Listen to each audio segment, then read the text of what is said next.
Hello everybody, Orbax here. I hope this video finds you safe and healthy. Our question today comes from a canoe in Erio near Chatham. Why do the paddles look like they're bending when they're in the water, Uncle Orbax? That's a great question, Forrest. I hope you made it off of that canoe, and I keep telling you, that man is not my brother. Light. It wakes us up in the morning. It keeps our plants growing. But most importantly, it allows us to see.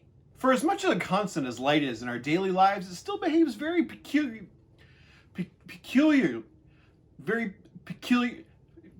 very weird at times.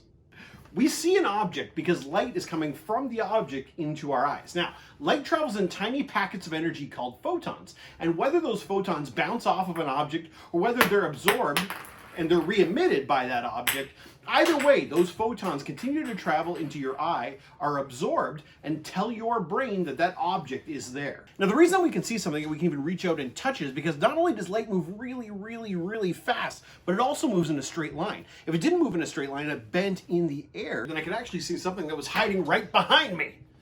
Bum, bum, bum.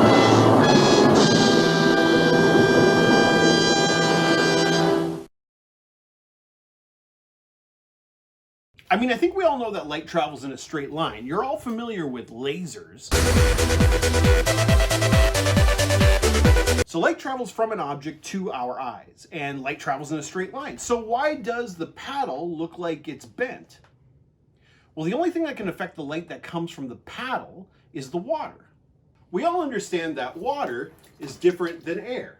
But how is it different with respect to light? We say that water is more optically dense than air, but what does that mean? Well, it just means that there's more stuff in water for the light to interact with than there is in air. What happens is light in water gets absorbed and re-emitted. It bounces off the molecules that make up the water, and all that interaction means that the light actually travels slower in water than in air. The physical result of that is that a ray of light actually bends when it enters water. So let's take a look. What I've got here is this cool bottle of what my wife informs me is a very expensive lemonade. Now, personally, I don't see the cost, I just see the benefits that it has on our local economy. But if I was to fill this with water, we could actually take a look at laser light entering into it. So, let's fill this bottle with water and see how the beam from the laser is affected. As you can see, there's a definite change in the direction of the light. It looks like it's bent up a little, right? Can you see it? Let's put a straight edge in there.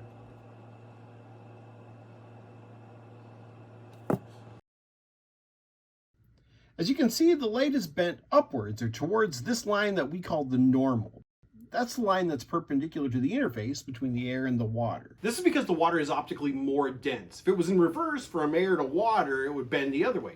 You see, it obeys this law that goes back to ancient Egypt but was rediscovered in the 1600s. It's called Snells Law. And it tells you how a beam of light bends when it enters a different material. All right, well, what about something other than water? Let's try a much thicker and more viscous material like olive oil. Can you see how it bends even more? Let's draw a picture. We'll use this green line to represent the path of the laser in the water.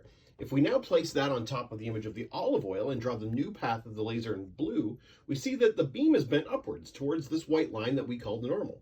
This is because the olive oil is more optically dense, and this result is actually predicted by Snell's Law. Now, a lot of people wonder if this is the same as why a pencil looks like it's bent in water. So, kinda. You see, when we look at the surface of a lake or a rectangular piece of glass, we're looking at what we call a planar surface. That means a flat surface.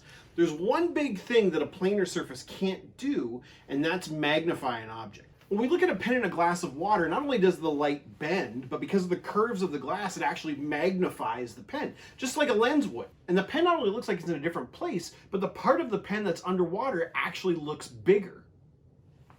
There's lots of tricks that you can do with curved surfaces and light. You've probably seen a ton of them online, just like this one. So play around a little bit and see what you can come up with, and send us a video. So if you have any more questions, just ask. We're always happy to answer what we can. And don't forget to science!